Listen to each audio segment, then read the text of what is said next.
प्यारे बच्चों, कैसे हैं आप। आज जो हम टॉपिक पढ़ाने जा रहे हैं आपको, वो है मैक्सिमम बॉइलिंग एजेट्रोप्स। पहले हमने आपको मिनिमम बॉइलिंग एजेट्रोप्स के बारे में बताया था और ये है मैक्सिमम बॉइलिंग एजेट्रोप्स। तो एजेट्रोप्स तो आप जानते ही हो कि ये कांस्टेंट बॉइलिंग पॉइंट वाले बाइनरी सॉल्यूशन होते हैं और इनका बॉइलिंग पॉइंट कांस्टेंट रहता है दो लिक्विड्स का, और एक पर्टिकुलर कंपोजिशन पर ये ऐसा होता है। वेपर फेज और लिक्विड फेज में जो कंपोजिशन है उसके सेम हो जाते हैं और फ्रैक्शनल डिस्टिलेशन द्वारा उसको सेपरेट नहीं किया जा सकता है। क्लियर। तो ये तो बात रही पुरानी कि एजेट्रोप्स क्या है। अब बात है कि मैक्सिमम बॉइलिंग एजेट्रोप्स क्या है। मैक्सिमम बॉइलिंग एजेट्रोप्स बच्चों, इसमें क्या होता है कि किसी पर्टिकुलर कंपोजिशन पर, जैसे मैं एक एग्जांपल ले रहा हूं, एक है आपका नाइट्रिक एसिड HNO3, ये 68% होता है और वाटर है 32%। इस तरह का अगर हम कंपोजिशन बनाएं तो दोनों का ही बॉइलिंग पॉइंट सेम हो जाता है। इस मिक्सचर का जो बॉइलिंग पॉइंट हुआ वो 393.5 केल्विन हो जाता है। ठीक। जबकि अलग अलग अगर हम देखें किसी भी कंपोजिशन, अगर इससे अलग कंपोजिशन है या सेम कंसंट्रेशन के अगर हम लेते हैं, ये भी सेम कंसंट्रेशन का 100% और ये भी 100% है, ठीक।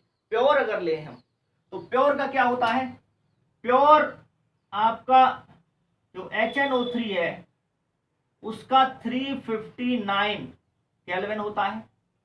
इसके अलावा वाटर का तो सब जानते हैं, प्योर वाटर है उसका होता है बॉइलिंग पॉइंट 373 केल्विन, कभी कभी 373.15 लगा देते हैं। ठीक। प्योर का तो ये होता है, प्योर वाटर का इतना है, इसका इतना है। लेकिन अगर हम इस कंपोजिशन को बनाएं तो बॉइलिंग पॉइंट सेम हो जाता है। ठीक। तो इस समय ये क्या होगा, एजेट्रोप होगा। अब बात है कि बॉइलिंग पॉइंट ज्यादा होगा दोनों के बॉइलिंग पॉइंट से या कम होगा। तो इसमें यह देखा गया कि इन दोनों के बीच स्ट्रॉन्ग हाइड्रोजन बॉन्डिंग होती है। स्ट्रॉन्ग हाइड्रोजन बॉन्डिंग होने से बॉइलिंग पॉइंट बढ़ जाएगा, यानी दोनों के बॉइलिंग पॉइंट से बढ़ गया, इसीलिए इसको कहा जा रहा है मैक्सिमम बॉइलिंग एजेट्रोप। क्लियर।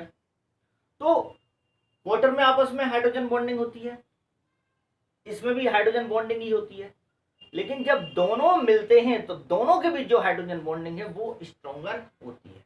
क्लियर। तो ये समझिए, अगर मैं इसको ए मानता हूं, ए है, इसके बीच इंटरमोलिकुलर फोर्स ऑफ अट्रैक्शन है, और ये आपका कोई बी कंपोनेंट है, ठीक, इसके बीच इंटरमोलिकुलर फोर्स ऑफ अट्रैक्शन। ये जो इंटरमोलिकुलर फोर्स ऑफ अट्रैक्शन है एक मॉलिक्यूल और दूसरे मॉलिक्यूल के बीच, ये जो फोर्स ऑफ अट्रैक्शन है ये है वीकर। कैसी है, वीकर है। और ये जो है ये भी कैसी है, वीकर है।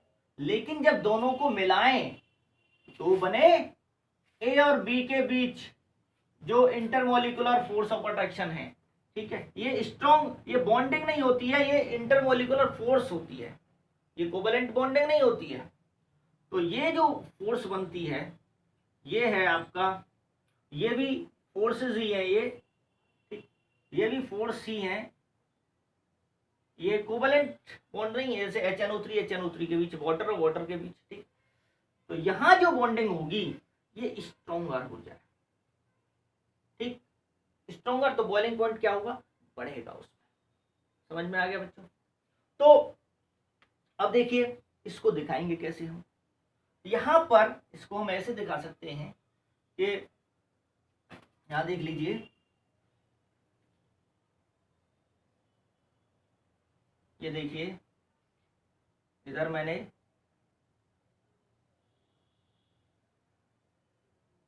वेपर प्रेशर को दिखा रहा हूं, अभी मैं वेपर प्रेशर को, ठीक है, यहां लिखता हूं वेपर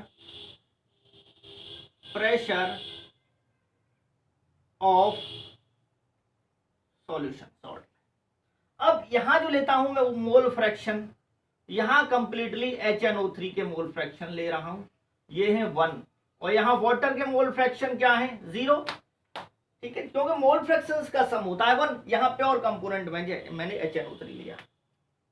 तो वेपर प्रेशर इसका बॉइलिंग पॉइंट क्या है, कम है, देखिए 359, ठीक, तो इसका वेपर प्रेशर भी ज्यादा होगा, क्या होगा, यहां पर मान लीजिए 3, ये आपका जो वेपर प्रेशर है P0, वेपर प्रेशर P0 किसका, HNO3 का, ठीक है, HNO3 का जो वेपर प्रेशर है वो है यहाँ प्योर कंपोनेंट का वेपर प्रेशर। वाटर का बॉइलिंग पॉइंट ज्यादा है तो इसका वेपर प्रेशर क्या होगा, कम, उल्टा रिलेशन है ना, वेपर प्रेशर अगर ज्यादा है, ठीक है, तो बॉइलिंग पॉइंट कम होगा, समझ में आ गया, यानी यहां पे अगर बॉइलिंग पॉइंट कम है तो वेपर प्रेशर ज्यादा, इसका क्या है, ज्यादा है बॉइलिंग पॉइंट तो वेपर प्रेशर कम, समझ में आ रहा है, तो इसे मैं यहां लूंगा ये, तो यहां पर ये P0 वाटर का हो जाएगा, क्योंकि इधर की तरफ क्या हो रहे हैं, वाटर के मोल फ्रैक्शन बढ़ रहे हैं, इधर देखें हम तो यहां HNO3 के जो मोल फ्रैक्शन है वो 0 हो गए और वाटर के मोल फ्रैक्शन 1 हो गए, ठीक है बच्चों, समझ में आ गया। अब देखिए राउल्ट्स लॉ के अकॉर्डिंग तो स्ट्रेट लाइन आनी चाहिए इस टाइप से, ये स्ट्रेट लाइन है राउल्ट्स लॉ के अकॉर्डिंग, लेकिन इंटरेक्शन तो हुआ है, इंटरेक्शन कैसा हुआ है, स्ट्रॉन्गर हुआ है, तो इसमें जब ये कंपोजिशन बनेगा ये वाला, जैसे जैसे हम वाटर मिलाते जा रहे हैं इधर की तरफ, यहाँ 100%, यहाँ क्या था 100% क्या था, HNO3 था, यहाँ 100% वाटर है, लेकिन जैसे जैसे वाटर मिलाते चले गए यानी लगभग 68% पर, 68% यहाँ मान सकता हूं मैं आपका, जैसे तो ये वेपर प्रेशर स्ट्रॉन्गर बॉन्डिंग से क्या होगा, वेपर प्रेशर कम होता चला जाएगा, ठीक है, ये कम होता चला जाएगा, और किसी पर्टिकुलर पॉइंट पे आके मान लीजिए वो पॉइंट यहाँ पे है, ठीक, यहाँ पे है वो पॉइंट, और यहाँ से आप इसको ऐसे दिखा सकते हो, यहाँ जितना कम हुआ इसके बाद ही क्या हो जाएगा, बढ़ता चला जाएगा ऐसे, ठीक है। तो ये बताइए ये जो पॉइंट है, ये जो पॉइंट है, ठीक है, जिस पर ये जो पॉइंट है कि जितना यहां आपको मिनिमम दिख रहा है, वेपर प्रेशर क्या हो रहा है, मिनिमम हो गया है यहां पर, ठीक है, तो इस पॉइंट पर इसको बोलते हैं एजियोट्रॉप, इसे क्या बोलेंगे, एजियोट्रॉप, ठीक, और यहां जो कंपोजिशन पाया गया, पहले वेपर बनाई हमने, ठीक है, वेपर बनाई, इसमें वेपर बना बना के हम देख रहे हैं उसमें कंपोजिशन हम चेंज करते चले जा रहे हैं, ठीक है, एक बार हमने ऐसा किया होगा कि 50% ये रखा होगा, 50% ये, ठीक है, फिर थोड़ा थोड़ा बढ़ाते चले गए हम, इसको हमने 68% पे जैसे हम लेके आए ये 32%, तो वहां पर हमने ये देखा कि जो आप इसका वेपर प्रेशर है वो जितना कम होना है उतना ही कम होता है, ठीक, यानी मिनिमम हो जाता है इस पर, तो यहां क्या बोलेंगे इसको हम, इस पर जो कंपोजिशन है वो क्या होगा, इस समय जो कंपोजिशन होगा वो क्या होगा, 32% वाटर और 68% HNO3, ये होगा इसका, क्लियर हो गया। अब इसको बॉइलिंग पॉइंट पे कैसे देखते हैं, ये जो वेपर यहां पर वेपर प्रेशर बनता है ये किस टेम्परेचर पर बनता है, इसको देखते हैं हम, देखिए यहां मैं तो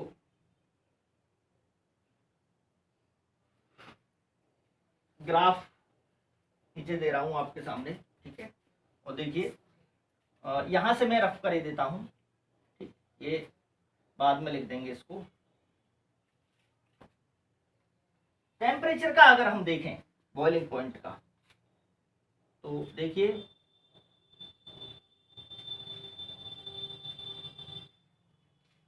टेम्परेचर का देखते हैं, ठीक है, टेम्परेचर के लिए क्या करेंगे हम, टेम्परेचर के लिए यहां बॉइलिंग पॉइंट लिखिए, बॉइलिंग पॉइंट, ठीक। बॉइलिंग पॉइंट इस पर लीजिए और यहां आप कंपोजिशन मोल फ्रैक्शन से लीजिए। मोल फ्रैक्शन जैसे वाटर के इधर की तरफ इंक्रीज होगा, ठीक है। वही कंडीशन है कि यहां पे जो सिचुएशन थी, आप यहां पे क्या था, ये 1 है, तो वाटर के मोल फ्रैक्शन क्या थे, 0, ठीक है, ये है। अब इसको समझने की कोशिश कीजिए कि बॉइलिंग पॉइंट इस पे ले रहे हैं, वेपर प्रेशर इस पे ले रहे हैं हम, तो जब ये मिनिमम है, स्ट्रॉन्गर अट्रैक्शन हुआ है इनके बीच, कैसा हुआ है, स्ट्रॉन्गर अट्रैक्शन, ठीक है। तो वेपर प्रेशर मिनिमम हुआ है इस पॉइंट पर, ठीक। तो अलग अलग अगर देखें हम, इसका कितना है 359, इसका है ज्यादा, तो यहां पर ये नीचे आएगा 359 केल्विन। ये किसका है, मोल फ्रैक्शन HNO3 और मोल फ्रैक्शन वाटर, तो 0 है, ये 1 है, तो यहां तो HNO3 है, तो ये तो प्योर का है, प्योर का बॉइलिंग पॉइंट है, ठीक। अब देखिए यहां पे क्या होगा, मोल फ्रैक्शंस HNO3 के क्या हो जाएंगे 0 और मोल फ्रैक्शन वाटर के क्या हो जाएंगे 1। अब देखिए वाटर का क्योंकि ज्यादा है, ठीक, वेपर प्रेशर कम तो बॉइलिंग पॉइंट ज्यादा। यहां मैं लिख रहा हूं इसको, देखिए थोड़ा सा बढ़ा देता हूं इसको, यहां पे 373 केल्विन, ये हो गया, ये वाटर का है, क्लियर। अब देखिए ये जो यहां से इसको मिलाइए थोड़ा सा, ठीक, ये माने जैसे जैसे वाटर बढ़ता है वैसे वैसे किसी पर्टिकुलर टेम्परेचर पर ये ऐसे ग्राफ है इस टाइप से, ठीक। इसके बाद 359 के बाद वाटर का, इसको हम ऐसे करते हैं, ठीक। अब ये चीज समझिए आप कि ये जो बॉइलिंग पॉइंट है ये दोनों के बॉइलिंग पॉइंट से ज्यादा है। अगर इस लाइन पर देखें हम इस पर, तो जब इसको देखा गया तो ये जो बॉइलिंग पॉइंट बना ये इससे भी ऊपर है, देखिए इससे अगर यहां पे ऐसे मैच करोगे तो 373 से भी ज्यादा है और 359 से भी ज्यादा है, ठीक। यानी कि दोनों के बीच जब ये कंपोजिशन बना देंगे हम HNO3 और H2O का, तो वो एक फिक्स टेम्परेचर पे, कांस्टेंट टेम्परेचर पे बॉयल होता है लाइक ए प्योर लिक्विड, ठीक। तो यहां जो पाया गया वो 393.5 केल्विन पाया गया, ठीक है। तो ये जो पॉइंट है ये किसको शो कर रहा है, एजियोट्रॉप को, एजियोट्रॉप, ठीक। ये लिक्विड फेज का कंपोजिशन है, ये किसका है, लिक्विड फेज का कंपोजिशन, ठीक है। ये किसके लिए है, लिक्विड के लिए, ठीक। और वेपर के लिए, वेपर का कंपोजिशन हम देखते हैं तो वेपर का ऐसे बन जाएगा, इस टाइप से, इस टाइप से वेपर का बन जाएगा, ठीक है। देखिए ये और ये इस टाइप से वेपर का, ये किसके लिए है, वेपर के लिए, वेपर का कंपोजिशन है। लेकिन इस पॉइंट पे आके, इस बॉइलिंग पॉइंट पर वेपर का कंपोजिशन और लिक्विड का कंपोजिशन क्या हो जाएगा, सेम। यानी इस कंपोजिशन पर 68% HNO3 होगा और 32% क्या होगा, वाटर होगा इस कंपोजिशन पर। और वेपर फेज का कंपोजिशन और लिक्विड फेज का कंपोजिशन इस पॉइंट पे क्या हो जाएगा, सेम हो जाएगा, ठीक, सेम हो जाएगा। और ये जो वेपर प्रेशर जितना कम होना है, जो कि बॉइलिंग पॉइंट क्या है, बढ़ गया, दोनों के बॉइलिंग पॉइंट से बढ़ गया, ठीक। तो वेपर प्रेशर क्या हो जाएगा, कम हो जाएगा, इस पॉइंट पे दिखाया गया। समझ में आ गया बच्चों। अब देखिए इसमें पॉइंट क्या क्या लिख सकते हैं कि maximum boiling azeotropes, intermolecular forces, intermolecular forces between between two liquids become stronger than that of pure liquid. Pure liquids के मुकाबले इंटरमोलिकुलर फोर्सेस क्या हो जाएंगी, स्ट्रॉन्गर हो जाएंगी. ठीक है. दूसरा, boiling point of maximum boiling azeotropes maximum boiling azeotrops become higher than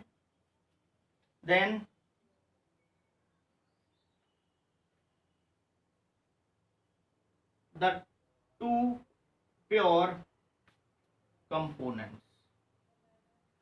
दोनों के बॉइलिंग पॉइंट से इनका जो है क्या हो जाएगा, ज्यादा हो जाएगा. समझ में आ गया. वेपर प्रेशर क्या हो जाएगा, vapour pressure of maximum boiling azeotropes becomes minimum. ठीक है. Then both the components, then the vapor pressure of both the components. आप समझ लोगे लैंग्वेज को. ठीक है, कि दोनों के जो वेपर प्रेशर हैं, यहां देखिए इसका वेपर प्रेशर है यहां पर प्योर का, इसका वेपर प्रेशर यहां है, दोनों के वेपर प्रेशर से क्या हो गया, कम हो गया, मिनिमम पहुंच गया, और बॉइलिंग पॉइंट दोनों के बॉइलिंग पॉइंट से ज्यादा हो गया. ये है कि यहां पर मैक्सिमम. और देखिए जब मैक्सिमम बॉइलिंग एजियोट्रोप बनते हैं, स्ट्रॉन्गर बॉन्ड बनता है, तो हीट ज्यादा निकलती है, एंथैल्पी चेंज नेगेटिव में हो जाएगा. तो इसके लिए क्या होता है, delta H, delta mixing enthalpy क्या हो जाती है, इसके लिए नेगेटिव, यानी एक्सोथर्मिक. ठीक. और ये डेविएशन कैसा हुआ, वेपर प्रेशर कम हुआ है, राउल्ट्स लॉ के अकॉर्डिंग ये आ रहा था, इससे नीचे चला गया. देखिए अगर हम वेपर प्रेशर को इस लाइन पर देखेंगे तो वेपर प्रेशर क्या कम है, इससे भी कम है और इससे भी कम है. ठीक है ना, समझ में आ गया. तो वेपर प्रेशर जो है वो एक्सोथर्मिक है प्रोसेस, और डेविएशन कैसा हुआ, नेगेटिव डेविएशन. आप एक क्वेश्चन भी आया हुआ है इस पर बोर्ड एग्जाम में. ठीक है, डेविएशन कैसा होता है मैक्सिमम बॉइलिंग एजियोट्रोप में, तो नेगेटिव डेविएशन होता है, और वो हम क्वेश्चन आपको करा देंगे, उन क्वेश्चंस को हम आपको करा देंगे. ठीक है, नेगेटिव डेविएशन होता है, और सॉल्यूशन कैसा हो जाएगा, वार्म सॉल्यूशन. ठीक है, सॉल्यूशन कैसा हो जाएगा, वार्म. तो बच्चों यही है मेन, इसको आप कर लेना. और भी एग्जाम्पल्स हैं इसके. ठीक है, जैसे कि और एग्जाम्पल्स हैं, कंपोजिशन आप कितना होगा ये देख सकते हो. ठीक है, और जैसे क्लोरोफॉर्म प्लस आपका एसीटोन. क्लोरोफॉर्म और एसीटोन पे क्वेश्चन आया हुआ है. ठीक, क्लोरोफॉर्म और एसीटोन शायद 2019 में आया था. ये क्लोरोफॉर्म और एसीटोन किस टाइप का शो करते हैं डेविएशन. ठीक है, तो ये क्लोरोफॉर्म और एसीटोन में बाद में स्ट्रॉन्गर बॉन्डिंग होती है. समझ में आ गया. तो बच्चों और भी इसके एग्जाम्पल, जैसे वाटर H2SO4, कंसंट्रेट H2SO4 को जब आप उसमें पानी में डालते हैं तो एकदम गर्म हो जाता है सॉल्यूशन, आपने देखा होगा. ठीक है, तो वो क्या है, वहां पर क्या होगा कि वार्म हो गया तो स्ट्रॉन्गर बॉन्डिंग हुई. ठीक है, तो वो भी किस टाइप का दिखाएगा, मैक्सिमम बॉइलिंग एजियोट्रोप. समझ में आ गया बच्चों. तो और भी इसके एग्जाम्पल बन सकते हैं, इनको आप कीजिए. ठीक, और नेक्स्ट वीडियो में हम एक अलग टॉपिक के साथ लेके आएंगे. ठीक है बच्चों, धन्यवाद. स्वस्थ रहिए, सुरक्षित रहिए.